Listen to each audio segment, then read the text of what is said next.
Welcome. My name's Cliff Freilich. I'm the Executive Director of Cinema St. Louis, and we're the presenters of the 30th Annual Whitaker St. Louis International Film Festival.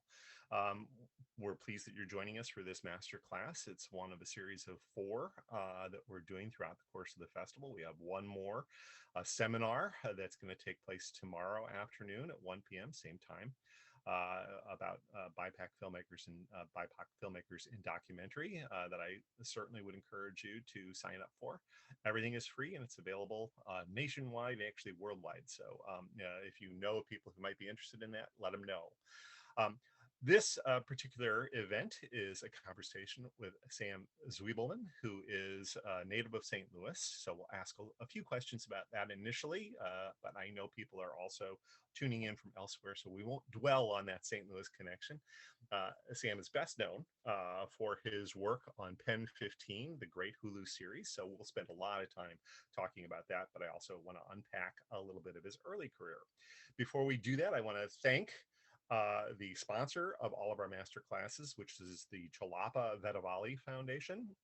They have been underwriting our various master classes for the past 2 years, both during the St. Louis International Film Festival and also during our St. Louis Filmmakers Showcase in July. So we very much appreciate their support. All right, let's get down to business. Welcome, Sam. You can say hello first. Hello, Cliff. Hello, anyone out there in the universe watching. Thank you so much for having me. I've been part of this festival for like close to 20 years, and I've had films play here, so it means so much. It's my favorite film festival in the world, and I feel very embarrassed and sort of mortified that my name is next to the word master in any sense at all. But I do appreciate, being able to talk with you and to the people at the festival. Well, we're really pleased to have you. And of course, as you note, we've featured any number of your films, your short films, and also a feature that you were involved in as well at the festival over the years. Um, Now that you're working in television, it's a little bit more difficult for us to feature your work, obviously, all those rights issues. But we also are very happy that you're working on Pen 15. It's one of my favorite series. So I'm excited to be able to discuss it. But before we get there, let's talk a little bit about your beginnings. Let's deal with your time here in St. Louis initially, and then of course you have to the typical St. Louis question. You have to tell us where you went to high school. So a little bit about your background here in town, and then we'll launch into your career. Yeah, born and raised in St. Louis. I went to Parkway Central. I lived around there. And yeah, um, I left to go to school out at USC in Los Angeles, 18 or 19, and just sort of stayed here. But yeah, I didn't really grow up watching a lot of film or television. We didn't have cable. I didn't really, we didn't really go to films. So I discovered film like much later than most people, I think, who do this for a career. In St. Louis, always played sports, and I did that.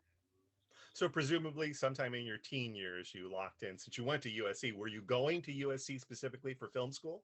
Well, so I was like big into newspaper at Parkway Central. I thought I was going to be, Woodward and Bernstein, like an investigative reporter, because I was like very encouraged by some teachers to write. So um, I come from kind of a newspaper family. So I got very involved in that and just thought I would write articles or write features and then actually went to USC for print journalism and stumbled into a film class kind of on a whim and completely changed my life immediately. Ditched print journalism and found, I guess, my calling. Well, ditching print journalism was a good decision. I speak as I always Mhm. describe myself as a recovering journalist. The first 20 years of my career were in print journalism, and it's not something that you would encourage anybody to go into nowadays. Um, but that's off topic. So, was there a particular film or films that set you on the path when you were at USC? Well, so I grew up watching like Tommy Boy and Billy Madison with my brother every weekend. We also had I think VHS copies of Fiddler on the Roof and Ghost and The Red Balloon. I think that's was my entire film knowledge. I still think those kind of all influenced me in a certain way. But when I went to USC, so I saw all the greatest films ever made on the big screen for the first time. 2001, Eight and a Half, Kurosawa. I think the one that really did it for me was Taxi Driver. It was like one of these midnight screenings, and I was just sort of like in love with like the fog and the jazz music and the colors, and I was like 19, um, and I just remember sitting through the end of the credits and everyone had already left, and I was just stunned by this what I had just seen. I had seen nothing like it. And I was like, oh, I want to do that. So I, went back to the professor. I was like, I want to do that. I want to be a director. And they were like, well, if you want to be a director, you have to write scripts. It's what like Scorsese says too. So I was like, oh, okay, I can kind of write. I kind of write, journalists. And so I wrote a bunch of crappy scripts, learning, getting better, and started making short films at that time too, and just copying all my favorite filmmakers, and trying to taste what I loved, what so but that was probably what really hooked me. Well, that's a great film to have as your sort of come to uh, come to the light moment, because it's an extraordinary film, and I had a somewhat similar view of the film, but in a different way, coming from Uh-huh. film criticism, uh, Uh-huh. not filmmaking. So, what years were you actually at USC? 2001, I went there. So 2005, 2001 to 2005. And you made obviously any number of films while you were in school. Presumably, those are now squirreled away somewhere in a Well, they're desk. on like analog, you're on mini DV. So I would need to kind of like find sort of dongles and cables. And yeah, there'll be a treasure trove of bad, taxi driver ripoffs for someone to discover in the future when they, yeah. Well, obviously, your career is taking you in quite a different path from the point of view of you haven't made anything quite like Taxi Driver. You're much more in the area of comedy, although with serious elements woven in. Well, we'll talk as we move through the career about how Yeah. that path sort of changed as far as your initial impulse to Yeah. sort of emulate Scorsese. So the first short that is listed on IMDb is Gabriel and Romy, and I believe we played that, if I'm You remembering did. correctly. Yeah. Uh, so talk a little bit about the origins, how you decided you were going to make short films. This is all the way in 2009. So a Yeah. ways past your initial time at USC. So what did you do in the interim? I was trying to write feature screenplays and also raise money because these short films, they're expensive. There's like 5 to 10 grand. And so I would have to like work as a waiter to like make money. And then I would go away and like quit that job and make a short film and then go back and have to take another job. And then I taught myself editing, um, to like teach myself editing, which is probably the best training to become a director that I can even imagine, and to make money where I don't have to like, where I'm still working creatively. So I started working as an editor, and just I couldn't afford to hire an editor to edit my short films. So it's very practical, So I would just, and it would take a really long time to come up with something that satisfied me. I mean, Gabriel and Romy, I was really inspired by Laura, who's the lead of that, and it's like a character she would play naturally. So I knew this character, and also I was very influenced by La Strada, the Fellini film, and I was very moved by sort of like the poetry of um, of that film, and thought that this sort of mashup would work. And of course, the film, I was trying to make feature film, but in a short film. Like I didn't understand what a short film was at the time. I was doing like a 3-act structure when really, these short films should be like 2 acts or more like a poem. But I was learning and growing, and so the film was like way too long for a short film. So like most festivals, didn't have the space to play it, and but I found it, even some of the techniques I used and some of the style I really was doing again in Pen 15. Like I can't help like use a spotlight and use music and dance, and I keep finding myself going back. I think that's a little West Side Story, which I'm also obsessed with. So I was trying these things and learning and failing and growing. You mentioned that you were working as an editor at the same time, not just on your own films, but other Mm. projects. What were you doing as an editor? Were you working in commercials? Well, where were you? I did anything, anywhere I could get a gig. I was an assistant editor for some feature films. I did some documentary work. I helped other friends edit their short films. I would do my own sort of projects and edit like music videos to a song, and just I would have some footage, and really being playful and just taking any job I could get. It's lean times, really. And were you still working as a waiter periodically during this time frame? I couldn't hack it as a waiter. I just didn't have the personality for it. So I don't remember the exact time, but I was sort of in and out of that, and didn't, once I found editing, I was like, I can just do this and make more money and be creative, and, want to put up with customers anymore. So you were working as an editor, but presumably all throughout, the goal was to actually make your own films, not Yeah. simply serve other people's vision. Is that right? Or were you Yeah, thinking also in totally. terms, Yeah. should I? No, yeah, no, I was never one. I always wanted to be a filmmaker. I just loved, but I thought editing was the most wonderful.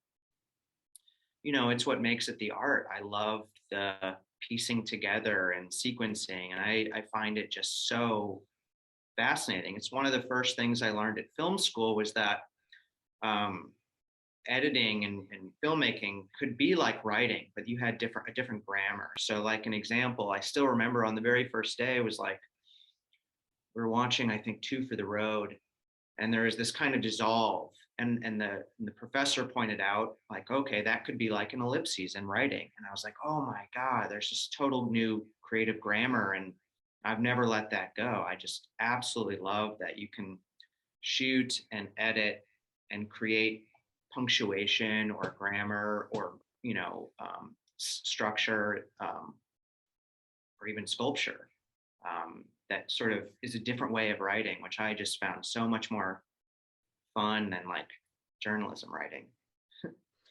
Now, at a certain point, you mentioned to me in an email that you don't have vivid memories of this, but you did a web series called Lemons the Show. Yeah. Can you talk a little bit? That came right after, or perhaps it was simultaneous with your first couple of shorts that. Yeah, I got to work with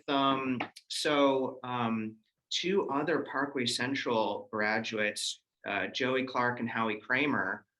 They, Howie's a little older and Joey's maybe a little younger.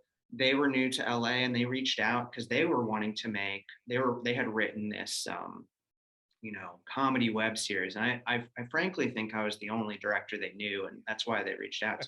The only one who'd done something. It's not that I was like some great director for them. I think they just knew me, and I just thought, they're hilarious and brilliant, and I want to work with them, and this is a chance for me to kind of flex a different muscle and learn about shooting comedy, and also shoot someone else's that I didn't write. Writing for me takes a really long time. I'm very precious.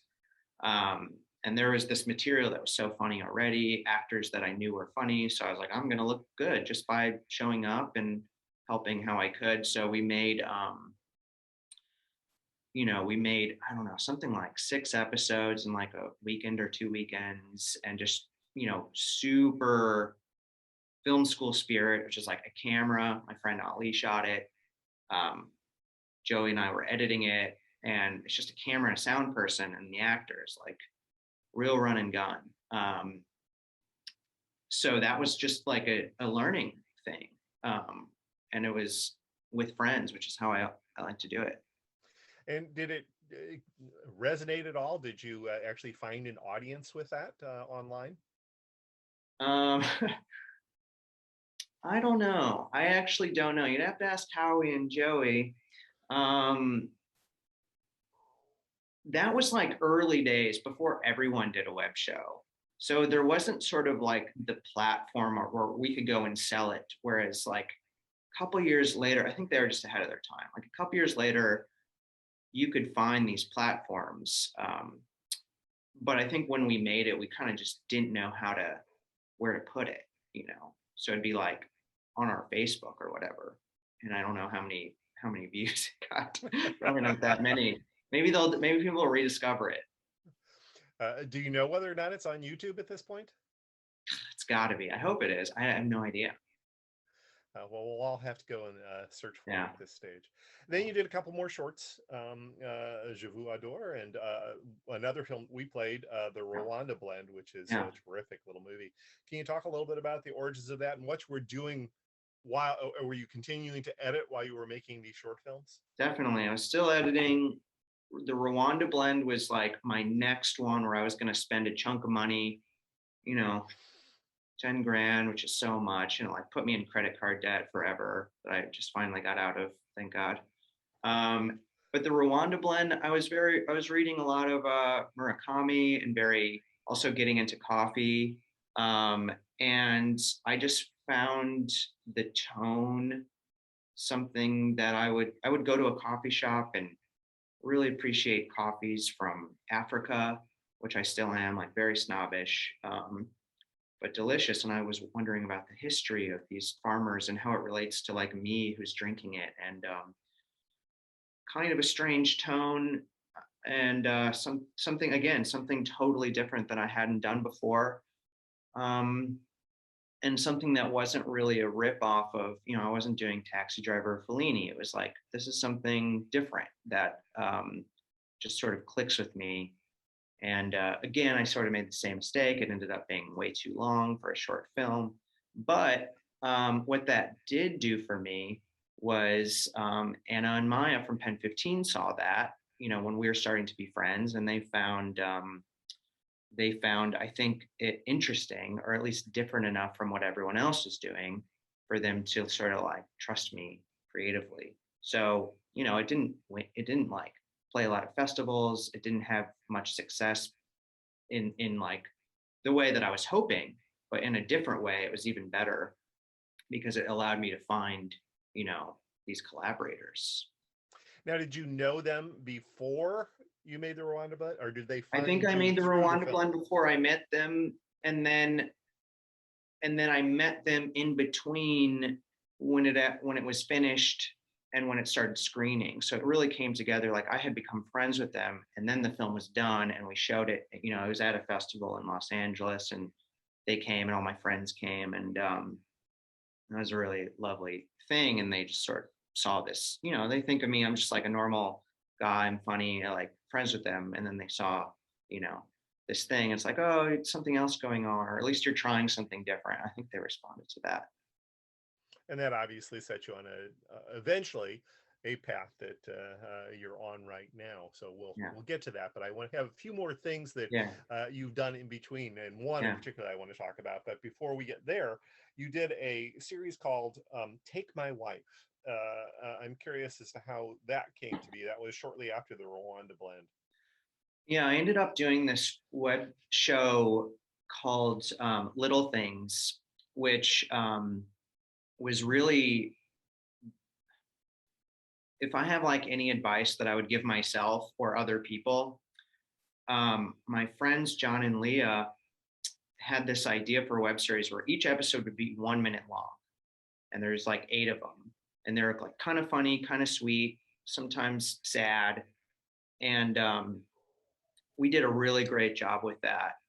And the benefit of doing that is like I couldn't get anyone to watch, read a feature, or I co-wrote another feature and made these really long short films. but I could get people to watch like a minute, and then they would watch this minute, they would enjoy it, and then they'd kind of click the next one, and they kind of click the next one, and suddenly everyone, this kind of got passed around Hollywood before it never like actually aired anywhere, but it kind of got passed around. And then some people who were making the show called Take My Wife, which is about two female stand-ups who were married, Cameron Esposito and Rhea Butcher.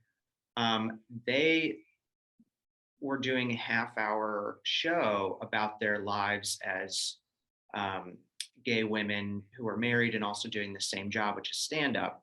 And I found that to be wonderful. It's always like, what haven't I seen before? I hadn't seen that before. You know, Cameron too, she would really hype it up. She's like, we're gonna,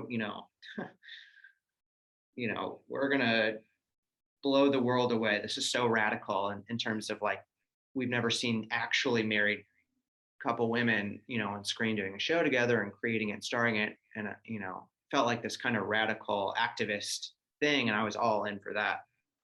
And super low budget for a half hour, basically a web series budget.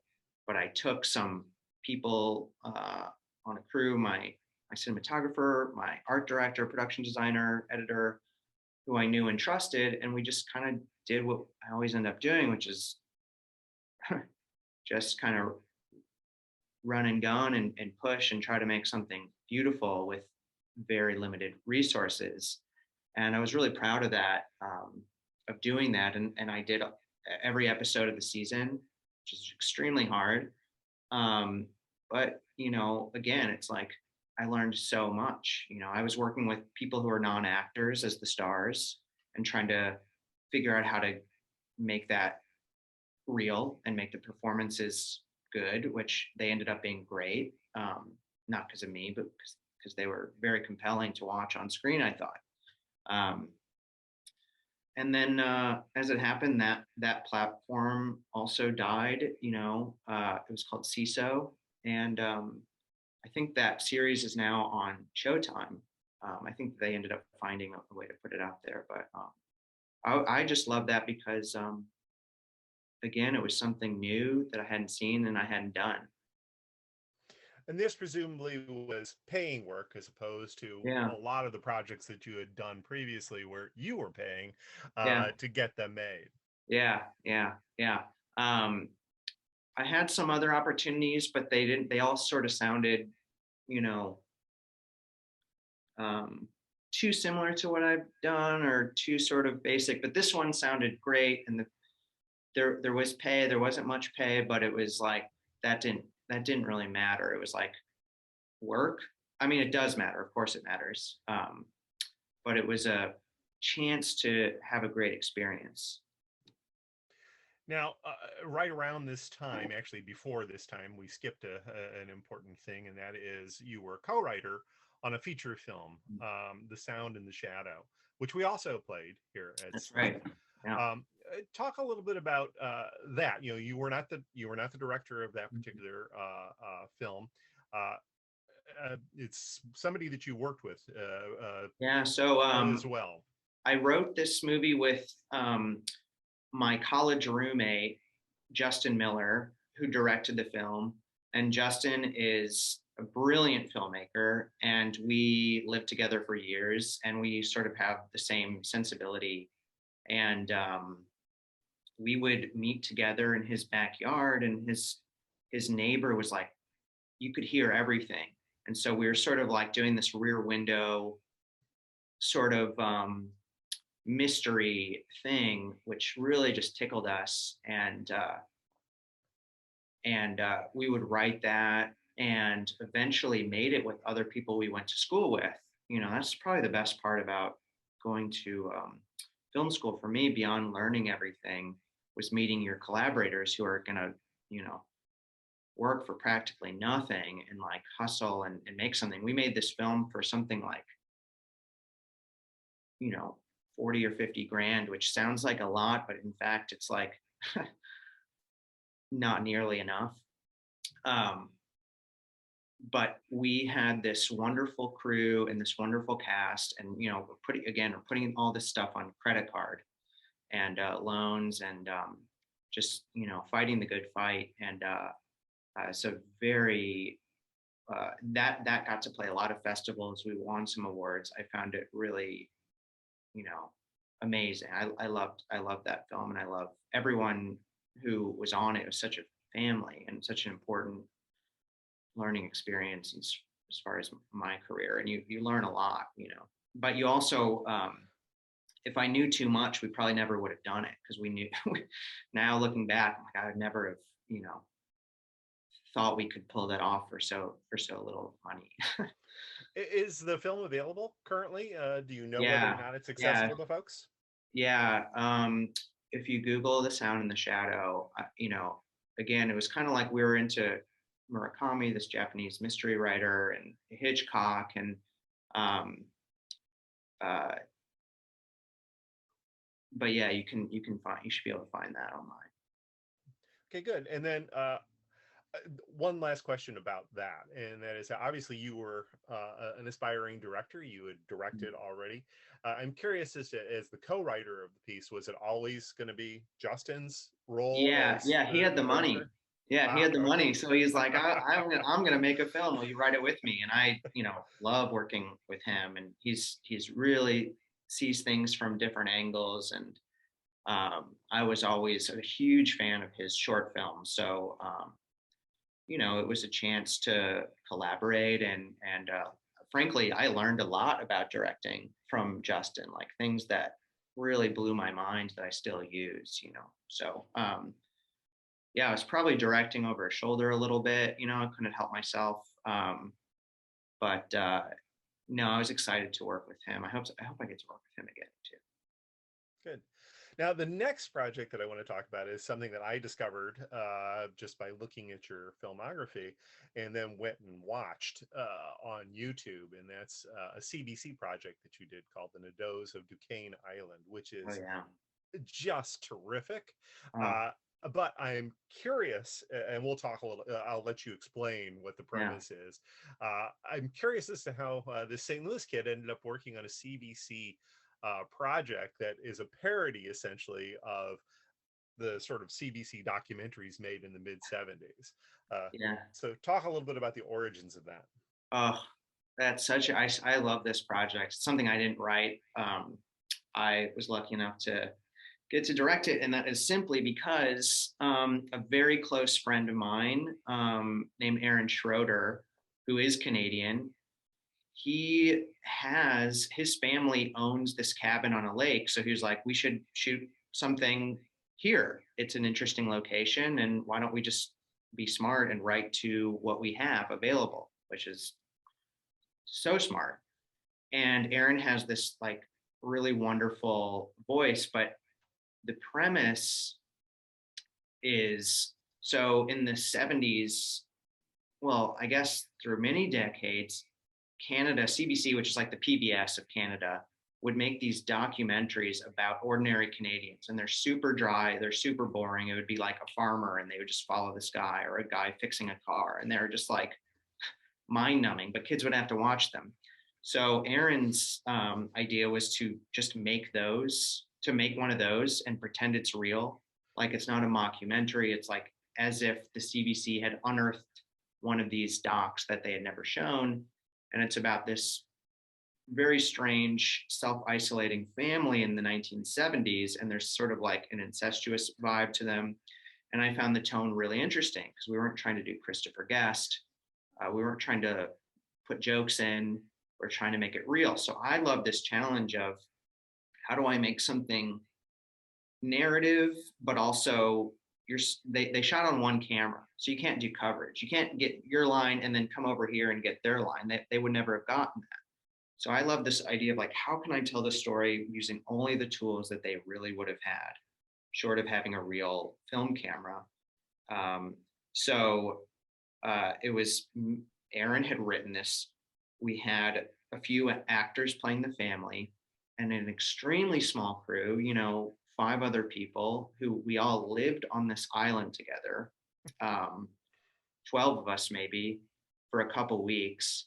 And actually what happened is we shot a pilot of the Nados, and CBC found it and they said, can we get more? So they ordered a whole series. We just shot it on sort of spec, and it was really beautiful. And they had a lot of fun sort of rolling it out as if it was real. They had like the setup, this Wikipedia page, and people on Reddit were like trying to decipher if it was real or not. And that was just, I got a kick out of that. But again, like not even a style, as far as away from Scorsese as you can imagine. It's just something different looking, which is again like all I want to do. And I just love this project. It's so weird, and I hope Canadians loved it because they kind of are in on the joke. But I hope Americans find it too. I just find it wonderful. Well, I'd like to ask a few more questions about it because I adored the project. I thought it was hilarious, but also at times weirdly moving too. Yeah. Yeah. Particularly the character played by Aaron, who is somewhat heartbreaking on a lot of levels. Yeah. In the L's, the way in which they torment him, his two sisters, with whom he has a potentially incestuous kind of relationship. I'm curious how much research you did. Obviously, you didn't grow up with CBC documentaries, so yeah, he just gave me a bunch of these docs, and I watched them with the cinematographer Skylar, and we were just like, how do they do this? What are the rules? I just watched a crap load of them, but also the script is really good, and Aaron was there to sort of keep an eye on it. And yeah, I just watched these super boring things, and then you start to sort of find them kind of magical and wonderful. And even this notion of showing ordinary people, I found to be kind of moving in its own way, and like caring and being really curious about someone and finding some sort of detail about day-to-day life that could become poetry. And perhaps I got, a little carried away with that idea, but sort of needed to go all in order to feel confident going up to that island.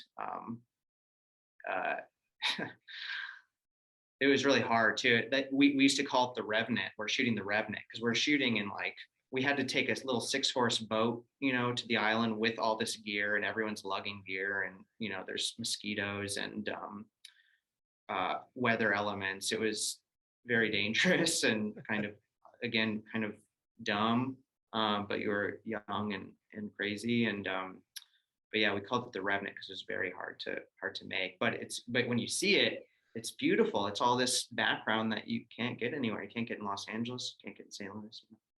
So I'm curious, it's obviously intended to resemble a CBC documentary of the time, 1975. Did you shoot on 16, or were you using video or digital? We're using digital. Although the very first sort of good decision I made was I went out to prep, and I had like a DSLR. Everyone was using like a Mark III, and I was like, oh, this is way too crisp, and we're never going to be able to follow focus with this many moving characters. We have to use like this old Panasonic camera that took, shot on cards. And then we put in a lot of work to make it look aged and get sort of the film grain, but also make it not look cheesy. There was a substantial amount of work. We had a great post team too. And same with the audio, like how do you get the audio to sound like it should and not too contemporary? So the post-production on the film was meticulous in terms of trying to make it feel something like 16 millimeter when we could never have afforded to shoot on film. And I particularly loved the bizarre way in which they speak, this sort of odd amalgam of French and English, and then well, all these Canadian language that they sort of created. Yeah, that's all Aaron. That's all his brilliance. And then, but also the actors. There's so much improv, and all these Canadians can speak French, so they could just teach each other a song that they would all sing in like a minute. I'm like, how do you guys do that? It's these Canadians. They're smarter than us. I do want to recommend again that people should seek this out, because, and it's available on YouTube, although sadly they will periodically interrupt uh, the flow with a commercial or two. But nonetheless, and they're what, like 7 to 11 minutes Yeah, episodes, and they're 10 in all. So it's actually close to feature length if you yeah, string them all together and you were to watch them in yeah. that fashion. Yeah, we wanted to make it as a feature, but then ended up CBC wanted it on TV. So that's cool that you watched that. I still, think it's kind of magical, but maybe like a cult thing. So thank you for watching that. I love it. Well, and then of course you actually make a few appearances in the film Yeah, as the filmmaker. You don't yeah, actually reveal your own identity until the very last right. episode. Instead, you're Yeah, identified as Ford Francis Mayflower yeah, throughout, and you see a glimpse of you at one point, and it's implied that you also have a relationship with yeah, one of the L's. yeah. Uh, so I you. directed in character, so like everyone's in these old '70s, you know, smocks essentially, and I sort of played this character, Ford Francis Mayflower, and I would, even when I wasn't in a scene, I would sort of wear the clothes that Ford would have worn. And, who knows if that had any actual effect on the actors or the crew or something, but it was a fun thing to do and to try and to kind of keep the spirit of this alive throughout the shooting. Method directing. Method directing. Yeah. Yeah. All right. Well, we have now arrived at of course, the project for which you're best known, at least to most of the audience, I suspect. And I want to also invite the audience who's watching to please share your own comments and questions, as particularly as we move into this particular subject, and that's Pen 15. You've already talked a little bit about how you met Maya and Anna, and but then how did the seed of the project develop? You're credited as a co-creator. Yeah. And yet it's so focused on the two girls, Yeah. two women here who are playing girls, as Yeah. 31-year-olds who are inverting their age and playing 13, which is in itself remarkable. We'll talk about that. But when did the seed get planted? Who Yeah. came up with the essential premise? Yeah. So I had been helping out on some of they were making like fake reality shows, playing characters. And I had just started becoming really close friends with them. So I would kind of show up on set, help them set up a light. Maybe I'll be a voiceover actor for them, kind of whatever they needed. And then they had seen the Rwanda Blend, but mostly it was just through hanging out all the time that eventually they were like, well, we are not writers. We want to come up with a TV show. We need that's our next step. We've been doing these web series, but it's time to kind of graduate. And I said, "Oh my God, amazing! You two are the funniest people I know. I would love to come up with a show together." And so we would meet at each other's houses, in the afternoons and just talk. And this was also like 8 years ago. So you know all of us are sort of piecing together the seed, but essentially they wanted to play these girls who escaped a cult. And so we're kind of kicking the tires on that. And through that process, they would tell stories of being, you know, 13-year-old girls. And Maya had hid her period from her family for a year, from everyone. Anna would talk about the first time she shaved her legs, and sort of we were trying to cram some of that into this cult thing. And at a certain point, I was just kind of listening to them talk about these stories, and I'm like, oh my God, like, why don't we just tell these stories and make it almost like a memoir and play it, forget the cult thing, forget the kind of artificial plot thing. Like, this is interesting enough. Like, as a guy, I've never seen these stories portrayed on screen. I would like to. I find them fascinating, and there's so much emotion and comedy. Obviously, we're used to seeing 13-year-old guys and like super bad and like that kind of thing. But what about girls? They deserve the same, treatment and grace as guys. And I remember we all looked at each other and we're like, that's it. So like we all kind of knew from that point forward. And then we just had endless, everyone's got a middle school story. everyone has, like, even more than high school or college, maybe people remember this insane formative period of your life where your body is changing and you're sort of finding your own personality, and the stakes of like being cool or couldn't be higher.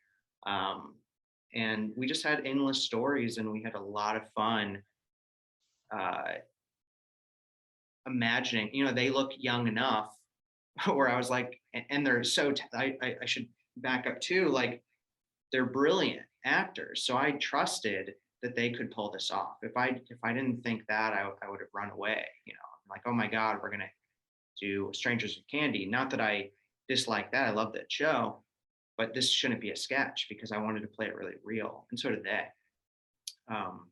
So I sort of had this thing, like, I think visually it would look a little bit insane in a great way, that these women are genuinely going back and reliving moments of their 13-year-old lives. And it took this very long, windy journey to get to air because no one understood what the hell we were talking about. It sounded crazy.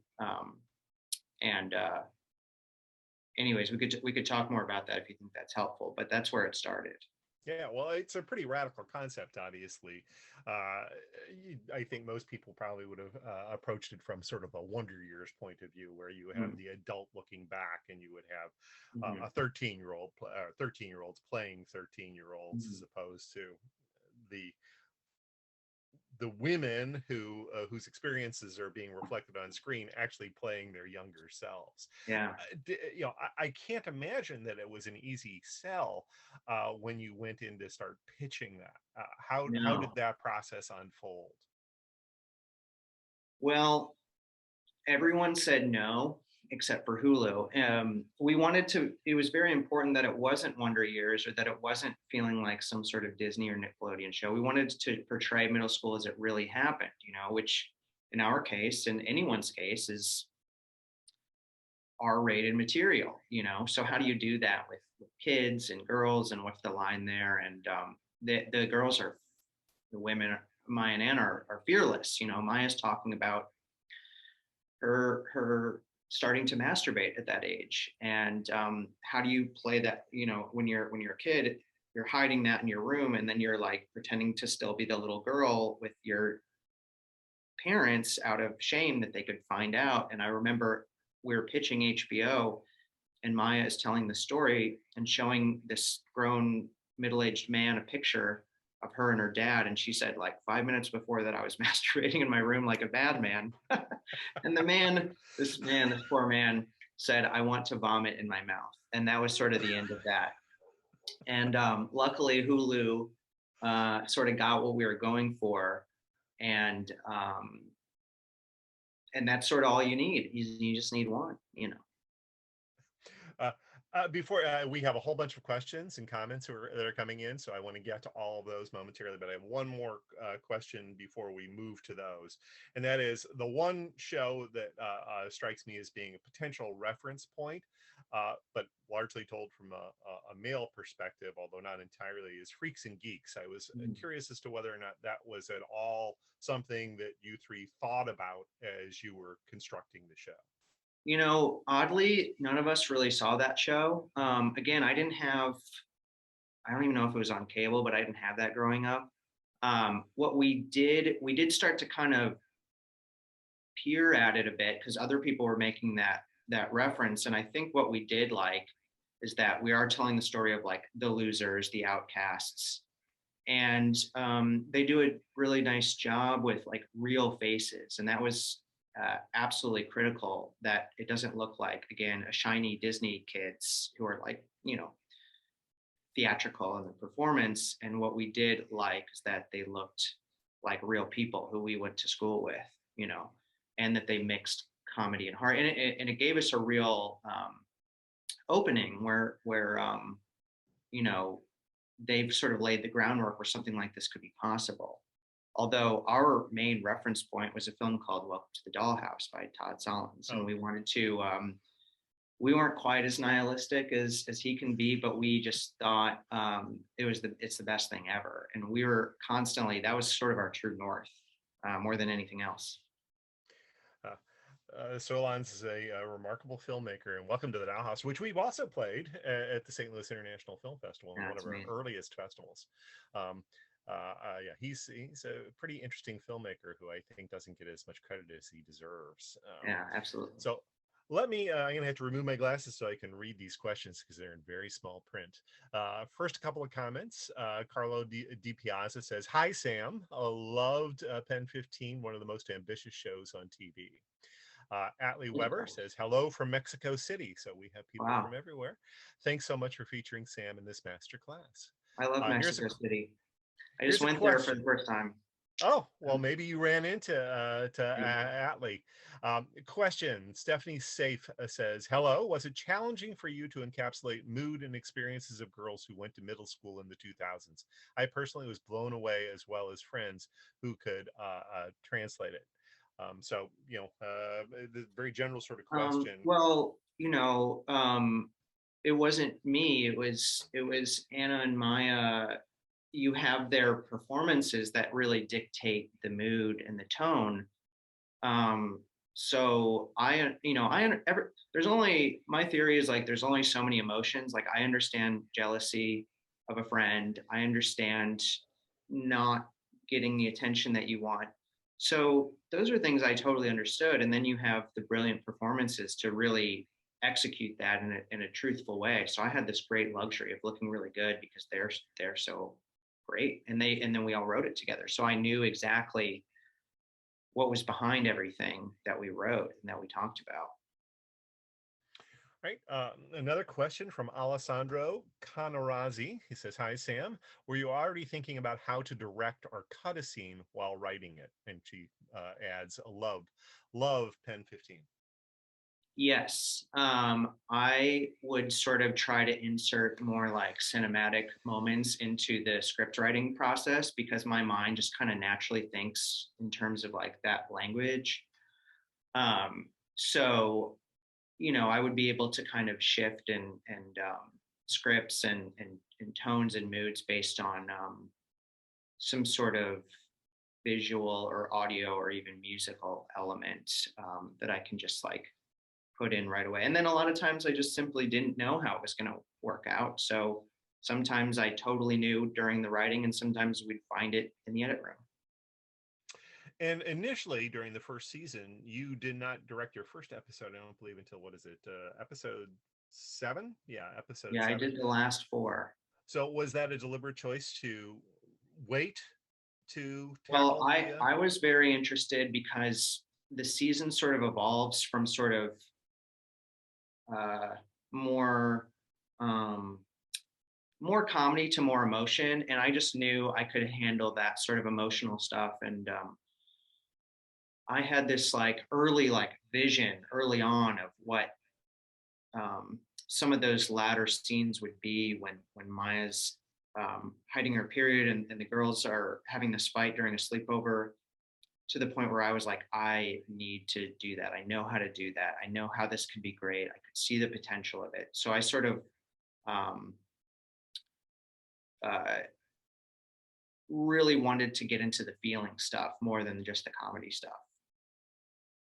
which seems to be a trend in the series in the latter portion of her season, and then especially it seems to me in season 2, Yeah. where it's not like things darken, but you're grappling, I think, a lot more with the reality of those feelings and not so much going for the comedy. It was important, I'm sure, to start with the comedy to You give sort of give hook them some people. candy, and comedy's still important, but we just wanted to portray the truth of middle school, which is that especially for girls, they come into contact with some dark stuff, and to portray that with honesty.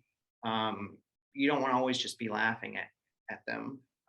You want to be in their shoes, and based on what really happens, sometimes that means going darker, but really it was about kind of honing in and getting more real and less sort of like funny jokey lines, and more about behavior. And that became like the truth of behavior, and that became more important than like getting a laugh out of a clever line. Okay, let's go to a few more viewer questions. Rosalind Norman says, "Good afternoon, Mr. Zvibleman, and thanks to Cinema St. Louis for this opportunity to learn through today's free masterclass. What do you think about the phrase, 'content is king'? Do you think anything about that phrase?" I don't like anything to do with that phrase. I don't like the word content. King, what was that? I don't know. I'd have to know more about the context. Maybe I'm like hearing that wrong. But content just kind of makes me recoil a bit. The word. It's like I don't know. I'd have to know more. Well, maybe Rosalind would like to follow up to Yeah, follow up, clarify Rosalind. What are you what talking she about? means. Atlee Weber says, "Do you think you will continue working in both film and television, or focus on a television career? Why?" I want to go back to film because I love film so much. There's more work in television. There's just more need to fill content. Um, but my passion has always been feature filmmaking. This was just an opportunity, and the subject matter was more fitting for television. But now I'm sort of going back to my feature film roots, and trying to make some of that happen. I'll follow up just briefly here. Do you have a project that's sort of in the works on some levels, and is it I something have brand new? several, Or, Cliff. I have uh, several features that I'm writing, and it's kind of like these things take so long. Pen 15 took years and years and years to get on the air. Same with the feature film, especially if it's sort of original and less like some sort of franchise. So I'm doing a lot at once that I'm very excited about. They're all going to be very different, um, and you just hope that one of them happens, and one, that should happen. But TV's, it's too much work. well, we have a question about TV, and that is Atlee Weber, who's very curious, says, "How did you put together the writer's room for Pen 15?" So talk a little bit Yeah, about that process and yeah, explain the sort of nature of the writer's room in a television yeah. context. Well, we had again, like, can't stress enough how little money we had. So, like, if most writers' rooms have like comedies, 12 to 24 writers, our first season we had four, which is me, Anna, and Maya. And we had a guy named Gabe who worked on Transparent. He's a brilliant, hilarious writer who sort of taught us how to even work a writer's room. None of us had been in a writer's room. All we had just sort of been writing, the three of us alone. So, like, how do you delegate? How do you even do an outline? How do you talk to the network? And he was sort of our Sherpa in terms of how to run a show. So it's just a few of us and a writer's assistant who also ended up writing a script for us, Jessica. And for the second season, we added maybe three more writers because we had 15 episodes to write. The rest are which are coming out very shortly. But because the stories so much come from our lives, it can be difficult for someone else to inject stories that don't connect with Anna and Maya in a way that they believe that they could play it. So what we do is just like we come in with a handful of sort of ideas or things to happen, and then we'll have whiteboards all around the walls, and then people will just start of like string events together in a way that makes narrative sense and that is interesting. And the first season we had to write 10 episodes in 10 weeks, so it was a little bit first idea, best idea, and a bit insane, long hours. And eventually you kind of just make it work. And second season was a little bit longer, but not much because we had so many more episodes to do. But it's a very interesting process where they're sort of improvising a lot too, a scene, and then you have a writer's assistant. In this case, we had to get an extra one because they're talking so fast. They talk a mile a minute and they're all over the place. And that's what's kind of wonderful about them. And what's wonderful about their friendship to see that connection on screen. But it's I don't think most writers' room operate like ours. But also I haven't been a part of any other one. So this is just what other people say. Uh, Speaking of the friendship between Maya and Anna, I don't want you to speak for them, obviously, but obviously they have a long-term relationship. When did that begin? They went to college together. And so I don't want to age them, but probably about 10 years or maybe even longer of very close friendship. So, when they fight on screen, I'm like, that's how they fight in real life. And when they are, connecting and talking and gossiping, that's how they do it in real life. And it's really beautiful to see. All right, let's go to a few more questions here. Carlo de Piazza says, how do you integrate the surreal element in Pen 15 without losing authenticity? Well, that was a major challenge for us to figure out. A lot of it is kind of instinct. We try to, even the surreal moments, we try to ground something about them. It's either got to come for a very truthful emotion or the performance is very grounded. But I think it comes from, especially Maya and I were a little bit more into sort of surreal and like Miyazaki even. And so we sort of trust that we've seen enough stuff and kind of know how to make it work. And I look at some surreal moments and think, that didn't really work because of something I did, not because of something they did. And some where I'm like, oh, this is magical. I'm so glad we got to express ourselves in this way that isn't so literal.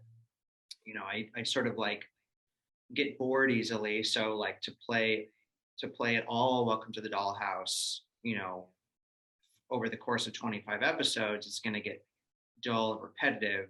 So, I'm more thinking of the music of it. And sometimes you need to soar a little bit is sort of how I think and feel. But it usually is coming from one of their points of view. And again, I think it's hard for me to sort of reduce why it works or what I do. It's just sort of something that comes naturally to me and seems to make sense. And sometimes it won't make sense to anyone. And then you see it in the edit room and you're like, oh, I see what you did here, with the music and with the angles and with the sequencing.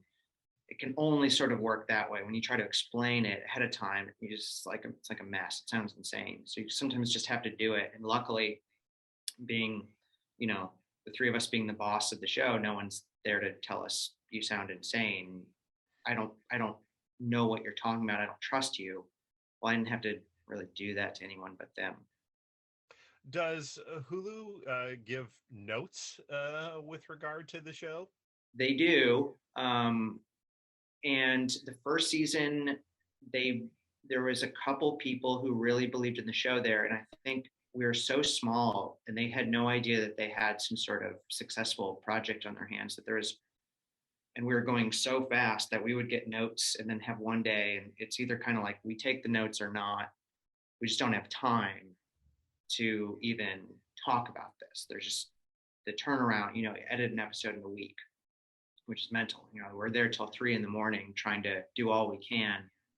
And a lot of notes are great, and a lot of notes we just disagreed on, and they were really kind of amazing and trusted us. And even more so the second season when they said, okay, we trust you a bit more. We see what you guys are up to. And of course, there's always going to be notes, but when you engage and you explain your reason, and I think that seems to be a pretty fair way to go about it. It obviously worked. Carlo, who has lots of questions here, ask, and this is a little broad-based, but let's see if you can answer it. What is the creative process behind the transformation of an idea into an episode? That's a big question.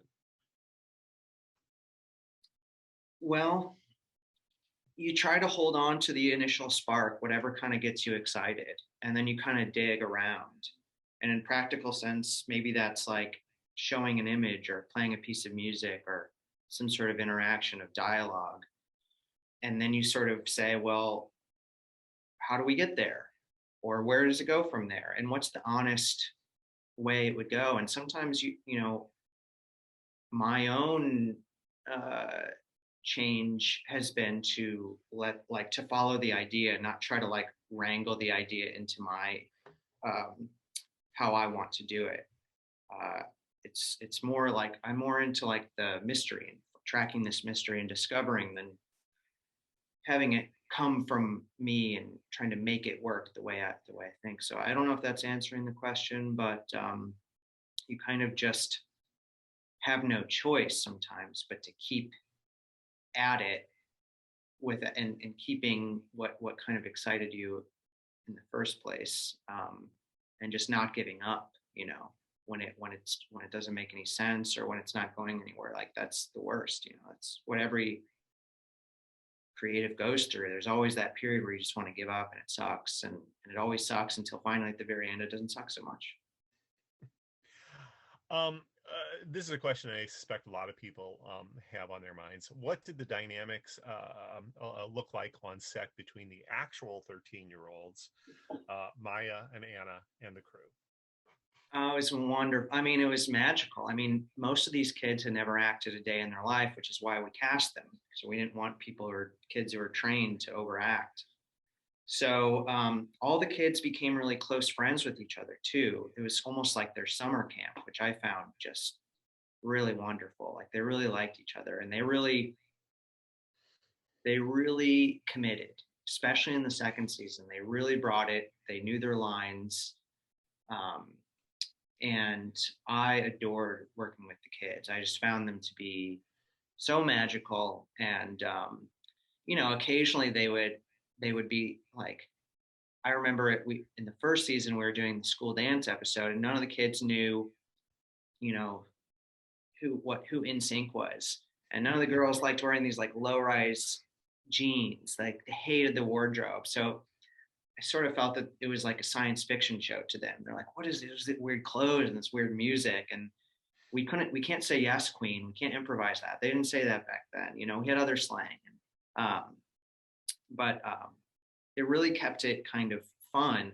Although it's also um, it's why you don't see a lot of middle school shows like real kids, because we can only shoot with them a few hours a day, and so it's a nightmare for production. Like we get these kids for 5 hours, and it's like we get what we can, and we can't just, you know, spend all day trying to figure out a scene. It's just like so fast. And but you know, the minor laws are there for a reason, so we're not working these kids to death. Now, I don't know if you can really discuss this, but obviously 13-year-olds are actually pretty sophisticated nowadays with regard to what they know and Yeah, the yeah. language they use, et cetera. And yet I'm sure there's an impulse on the part of perhaps their parents and others to be super protective. Is there any sort of conflict between the sort of things that you're dealing with on the show, which are happening to actual 13-year-olds and they should be able to be exposed to, but yet Mhm. also keep them somewhat protected from that material? Absolutely. You know, we anytime there was like nudity on like a movie, the kids were not there for. Anytime there was like a kissing or touching, those were body doubles with adults. We had one instance in the second season where one of the kids uses a gay slur, which was used more normally back in when I went to middle school, unfortunately. And so you talk to the kids and you're like, the reason you're saying this is not funny. It is cruel and not cool at all. So if anyone here is like wants to laugh at this in a way that's like making fun of gay people, like take a hike. That's not what we're about. And the kids are like, yeah, of course. Like, how would you ever say? Like they were so far ahead of where I was as a middle schooler, and very progressive and very cool, and made sure everyone was safe. And it really felt like it kind of gave me some hope. You know, oh, these kids are you know, in better shape. You know, I'm sure they have their own challenges and things that you know, boys can still be boys sometimes, but the kids, the young actors of Pen 15 were super hip and very respectful, you know. Right, let's go back to some audience questions. There's still a lot coming. How do you balance the comedic and dramatic moments in the show? Um, I try to play the truth of it more than I think about, is this funny or is this dramatic? Um, and then I also sort of have this sort of way of looking, like I almost think less about the subject matter and what's happening sometimes than the sort of music of the feelings. So I feel like an episode or a film is sort of like a symphony, maybe, or like a song. And so there's different sort of rhythms and different music and pacing. And I'm more coming at it. And I think it's just because I love music and it's what I connect with. I think that's the only reason I can think of how I think about this. So sometimes, you need, a sweet note. Sometimes you need like a dark note. Sometimes you need a funny note. And that's all to make the other notes shine. Because if you're just funny, it's kind of like, oh, this thing is flatlining and it's not much music going on. But if you have this incredibly serious moment, that then the comedy's even funnier. So that could just be my own philosophy, but that just sort of is how I uh, feel. Looking for the truth as opposed to Yeah, what's the truth? emphasizing. Yeah. Yeah. We have a follow-up from Rosalind clarifying what she meant. All right, She great, good, yeah. says, in context, as valuing the subject matter versus special effects is a way to consider my question. So the notion that the what you're grappling with as a subject is more important than any sort of bells and whistles, the formal quality. Oh yeah, well they have to work together, or they have to, even if that means going against each other, there has to be an idea there. Like if it's just a great story, um, but you're filming it in a way that doesn't capture it the best it could, stylistically you're dropping the ball and not supporting whatever emotion is coming from the story. Or if you're just doing like a stunning shot and the lighting is beautiful and it's so cinematic, but there's no emotion in the performance, no truth, then you have this hollow, beautiful thing that doesn't mean anything, and it's just style and that's empty. So you really have to, the work of the filmmaker, I think, or at least what I try to do, is make sure that they're all working together so you get the most out of it. All right. Alessandro asks, were there discussions in the writer's room about leaving space to the emotions moments without necessarily filling them with comedy? Definitely. We were, it was like the night before we were supposed to film our very first day on our very first episode on our first season, and the producers wanted to do a table read, which is something that's very common. I'll get all the actors around a room and you're all reading the script, and usually it's funny. But we really pushed back because we're like, our thing is not about a funny line to get laughs. The comedy might be in how embarrassed someone is, and how do you do that in a line of dialogue? Or you can, but isn't it more interesting to watch someone's face reacting? So it was a really, it's I would say that the scripts are sometimes probably not even great fun reads. I think when you see the performances come together on screen, it's way better, and you start to get the full picture, because we do leave spaces for quiet and awkward. And how do you write that, or isn't just saying it's quiet and awkward? Well, what does that mean? What does that feel like?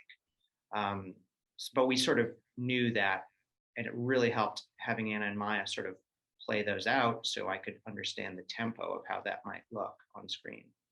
So do you bypass table reads on Yeah, Pen yeah, 15? we don't do that. Plus, we just never had any time. You know, we're writing, we're casting, we're shooting, we're editing, we're doing it all ourselves. So there wasn't sort of this chain of delegates, and we're so overworked all the time, that no, we just are like, you know what? And we earned a trust, you know, through the success of the first season, where it's kind of like, okay, they're going to do their thing, and we'll let them be. And to their credit, they saw what we were doing. Now, given that pressure that you feel from a time point of view, do you have any opportunity for rehearsal in shooting an episode? We do sort of a basic. So what happens is we come on set. First, it's just me, Anna, and Maya. Maybe the cinematographer, the AD, but usually it's a private rehearsal where it's like, okay, here's where I'm going to be, here's where I'm going to go, and I'll be like, well, can you not walk over there? There's a mirror, and I'm going to have to like hide this camera. And they're like, okay, well, no, I really want to go over there. I'm like, okay, well, we better figure out a plan. Then we bring in a couple more people, cinematographer Andy, AD, and we sort of figure it out. It's not like rehearsal where they're bringing 100% emotion. We're just kind of like speeding through the logistics, like where everything's going to be. Then you bring the whole crew in, and you have like, you know, 30 people inside this tiny girl's bedroom watching them sort of walk through, and then they'll place, you know, the markers of where they're going to be so that the camera assistant can make sure that they're going to be in focus. Um, but I think that because we write them ourselves, we're not reinventing the wheel. We're not discovering what it is. We already sort of know the emotion and the truth and what we're trying to say. So we don't need to kind of find that in the rehearsal space, thank goodness, because yeah, we wouldn't have any time. Okay. Let's see. What was your experience having to? Oh no, I skipped a question. What is your relationship with scripts in Pen 15, considering that Anna and Maya improvise a lot? So how much room is there for improvisation within the scripts? Um, we always try to do a version of the script while shooting, and that's mostly for me for transitions. So there is the danger, and luckily they are brilliant improvisers, because it's not like the Judd Apatow where it's like funny line, then funny line, then funny line, and who can get the best joke in. The improv is very energy and behavior. You know, it's not trying to be funny. The danger is, let's say I need to, you know, I brought up the example of the ellipses where you can kind of fade or dissolve or something. Well, I might need that really quiet moment of stillness in order to get to the next shot so that it's not a hard cut or you're not cutting someone off mid-line. So in the beginnings of scenes and then the end of scenes is where, you know, I have to kind of police, be the bad cop a bit with too much improv to get in and out. In between, however, it's absolutely critical that they're finding their way through it, not just because they have to feel like it's real, um, but as you know, good actors, they're listening, and so they might change the way they deliver it, the tone they deliver it. Something new might come out of it, and that is critical to the success of the show in terms of how they do that, because it feels so alive and it's so real. So I am not married to the script at all. I don't even believe in that. I feel like even in the edit room, things evolve and take their own shape. Now that's something that's very not television and not what like Hulu is used to. They are like, what happened to this in the script? And I'm like, well, we found something more interesting on set or in the edit room. And they're kind of like, you know, what are you talking about? You submit a script, we approve it, you shoot it. So there's a bit of a adjustment in terms of, you know, how we go about making the show that I think makes it better, as opposed to like forcing something that isn't working. That worked nicely on the page and it's a fun read, but in actually doing it, it can become something even better. All right. Oh, here's a question for Brianna Holland. She says, "What was your experience having to stop production early for season 2 and then jumping back in? What on the production set and or creatively needed to be done or revisited?" Well, we shot most of the almost all of season 2B, I guess they're called, the next season that's coming out before COVID. There were maybe a few days that we had to pick up, and the biggest change.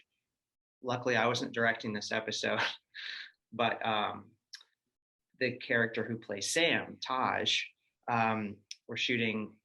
A little spoiler. There's a bar mitzvah episode, and so we had shot this stuff, and we needed some more scenes, and so you'll see when it cuts from Sam in the one scene to the very next scene, the guy's like a grown man now because we had to shut down.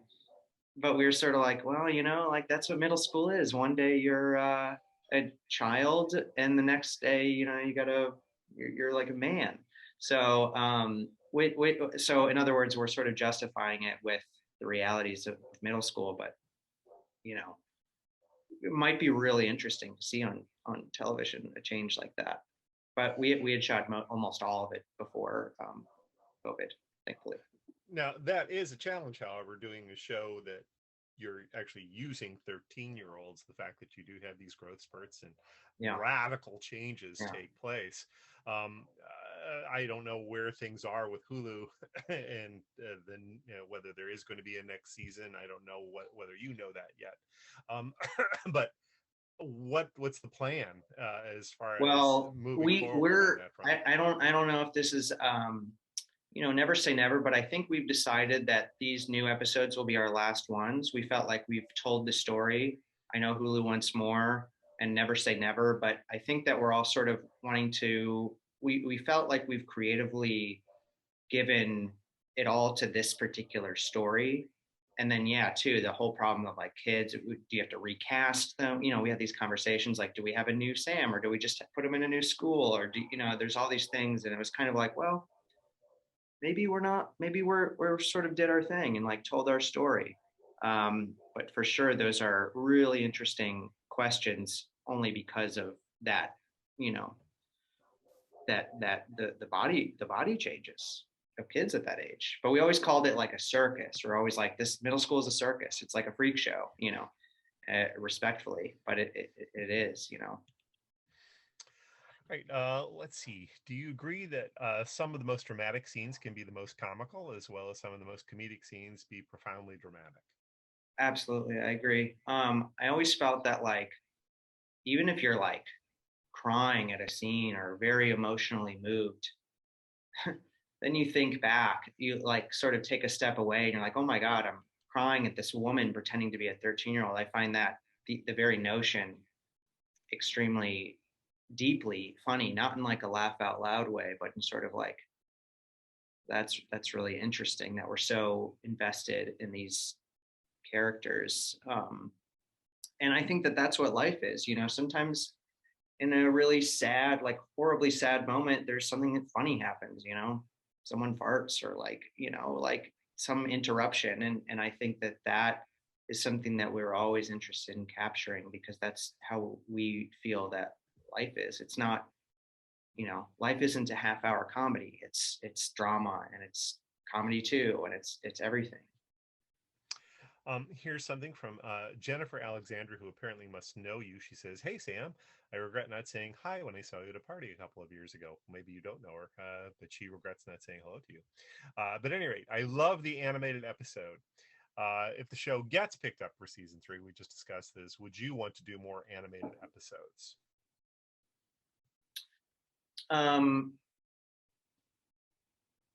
Yeah, I don't think there's gonna be more. I love animation. Again, like Maya and I always talk about Miyazaki and that being a major influence, but I sort of like how we can translate that to live action. I still feel like when we conceived that vacation idea, it was supposed to be live action, and it became way too difficult for production. And I was glad we got to tell that story in some way, but I still almost, it's because I wanted to see Anna and Maya's performance that I wish it was live action.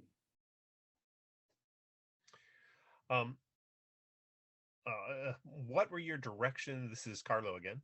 What were your directions and suggestions to the actors in order to have them act in a more naturalistic way? I mean, let's talk just in more general sense, how Yeah. you interact with actors. And I'm curious, just in Yeah. a broader sense, how you learned as a director to do that. I know you've done a little acting yourself. Does that help you in Well, being able to help shape performances? I don't think I'm very good at that. Luckily, in this case, for Pen 15, I had two brilliant actors where I could just kind of focus on the other actors.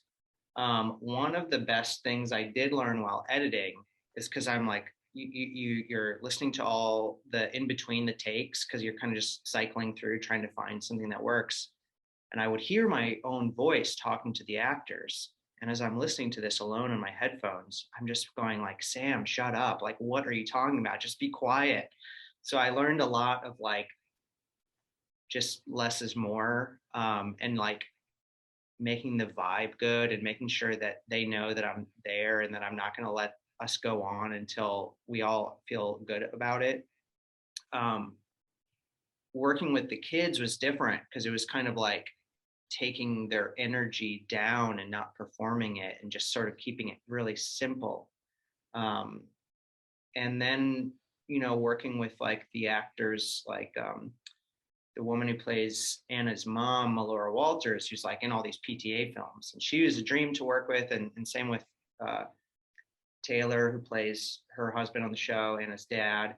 And they really like to just dig and play. And I felt it was my job just to encourage that, to try different colors. At one point, Melora said, like, well, I was like, I don't know, we've been shooting a lot of episodes. Let's try a different like communication. What if we tried colors? That something, we did that in red. How about we do this one in blue? She goes and performs it in blue. And it's like, I don't know how, but she delivered a blue color performance. And I'm always sort of wanting to learn. You want to know what the actor likes, what they're comfortable with. Some want to talk it to death and get philosophical and psychological and know every motivation. Some don't want you to be anywhere near them. That some want you to talk through a take while they're on screen.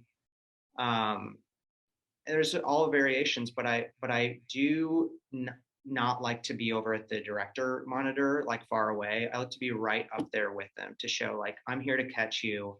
I'm with you. I'm not going to let you go. You're not going to feel alone.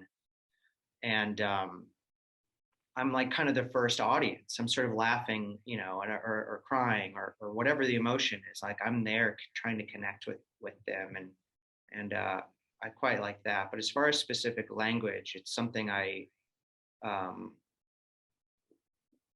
don't really understand totally. Well, I think acting is very mysterious just in general. Totally. Yeah, I know as a former critic, describing acting is Yeah. frighteningly difficult. Yeah. Why is this performance good? Yeah. Capturing that can be really hard. And I can imagine also trying to evoke that performance Yeah. as a director can be just as difficult to articulating what it is you're looking Yeah. for. Yeah. It's exactly. I try to just use the whole kitchen sink, whatever works. Like sometimes it's kind of a bad, dirty thing to like give a line reading. So I never want to say like, here's how you should perform it. But sometimes Maya will be like, just give me the fucking line read. Excuse me, French, but just like, just do it. It's just like, okay, I got it. Cause she can interpret that. But yeah, you just try anything that works. But mostly you're just there to, I feel like I'm there to like, be like, I'm with you. We're going to get through this together. Now, I wanted to talk a little bit about the last two episodes of the first part of the season Mm-hmm. before the animated episode, the play and opening night, Mm-hmm. which I thought those were absolutely terrific. And I note that opening night you both wrote and directed. Was that the first episode that you did both? It was solo credits. I realized that other people. I think there was a couple others I did in the first season. However, the open secret is that whoever gets the writing credit on our show, it's just kind of arbitrary. We all write all of them together, so we all have our hands. So it's not like Anne and Maya didn't have their hands and fingerprints all over that episode, and vice versa. So really, it was probably just the one where I did the first draft, and that's usually who gets the credit. Like, I'll take this one, you take that one, and then we swap. So it's whoever. So I happen to do the first draft, but really, yeah, I love those two episodes. Maya wrote this whole fake sort of Who's Afraid of Virginia Woolf play. Maybe not the whole thing, but I keep wanting her to like write the whole thing because I found it so strange and hilarious. But she actually wrote that that dialogue, and which I found amazing. And a lot of those stories came from them as their real lives, like, or even our show where Anna sort of became interested in the behind the scenes, and Maya sort of found she wanted to be a star, and I found those stories, those parallel stories, very moving, and because they were true in a lot of ways, and we could also laugh at the techies or the crew and poke fun at the diva, the star. So that was really a good rich playground in a world that they knew very well too, because growing up in theaters. Now, I was curious as to whether you noted the fact, for example, that you're a big fan of West Side Story, but when you were in high school, did you have any theatrical Zero. experience? Well, I will say, in middle school, I think it was middle school, maybe high school, actually, probably high school, I tried out for a play.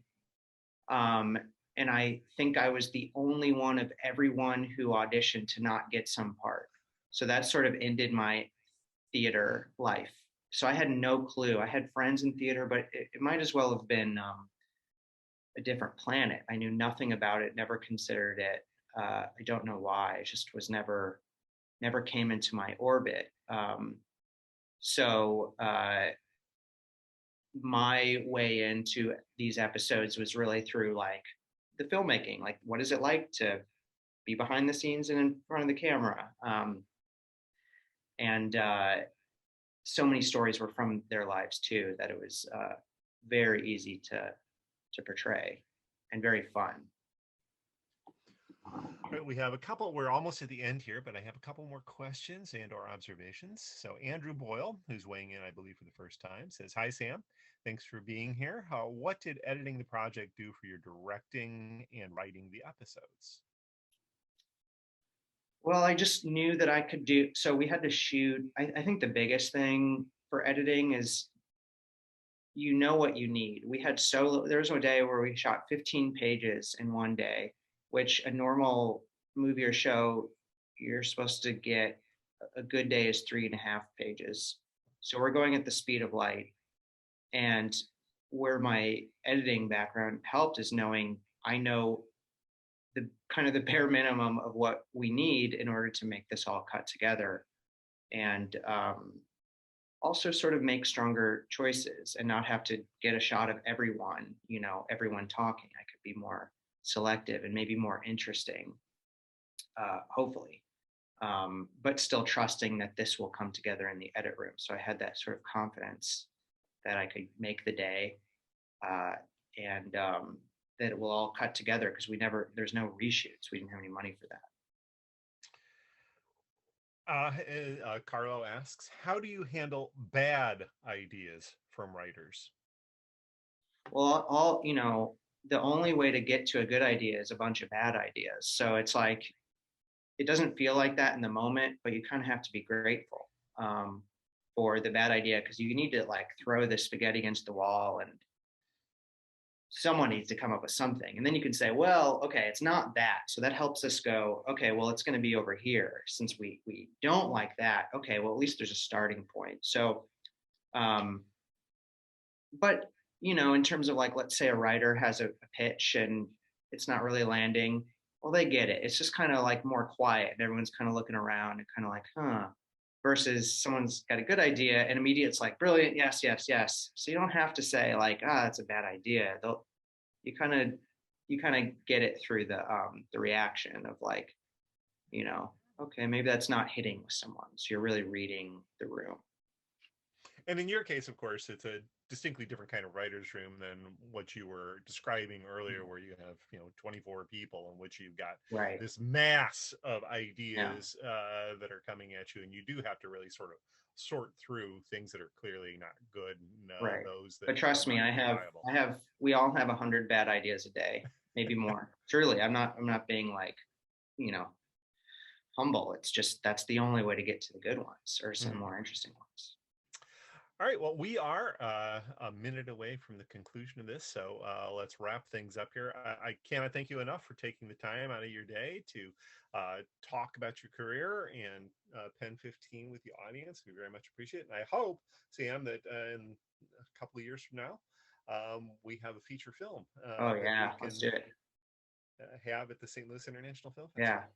Yeah, and hope to see you guys in person. It'd be so much better. And thank you so much for talking to me, uh, making me feel really nice about myself. And to everyone who was listening, I hope anything was helpful at all. Well, I suspect that they gleaned a lot of valuable information out of this this hour and a half. So fingers crossed that perhaps some of the people who are listening in end up actually being popping up in some credits of films and or television shows in the future. Me too. Yeah. Thank you so much, Cliff. All right. Thank you.